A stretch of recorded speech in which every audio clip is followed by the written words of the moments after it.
হজরত মুসা আলাইহিসসালাম যখন জাদুকরদের মোকাবেলায় সফল হন এবং জাদুকররা মুসলমান হয়ে যায় তখন বিবি আসিয়া তার ঈমান প্রকাশ করেন।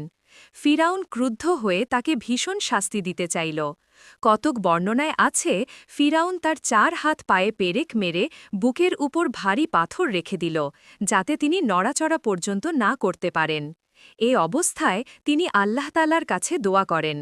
কোনো বর্ণনায় আছে ফিরাউন উপর থেকে একটি ভারী পাথর তার মাথার উপর ফেলে দিতে মনস্থ করলেন।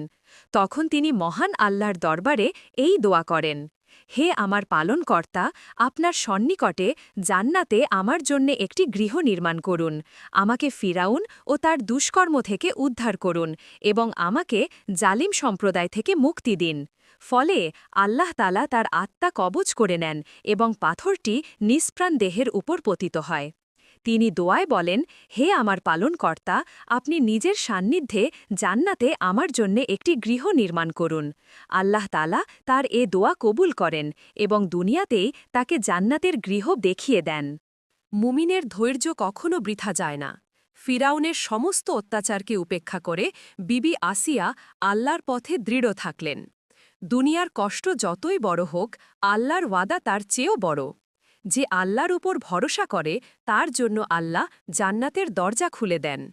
আমরা যেন বিবি আসিয়ার ঈমান, ধৈর্য ও তাওয়াক্কুল থেকে শিক্ষা নিতে পারি। দুনিয়ার পরীক্ষায় কখনো যেন আল্লাহর পথে দুর্বল না হই। আল্লাহ আমাদের সকলকে ঈমানের উপর দৃঢ় রাখুন। আমিন। এমন নসিহা ও ইসলামিক গল্প পেতে আমাদের চ্যানেলের সঙ্গে থাকুন। আপনার একটি সাবস্ক্রাইব ও শেয়ার আমাদেরকে আরও ভালো কাজ করার অনুপ্রেরণা দেয়। জাযাকুমুল্লাহু খাইর।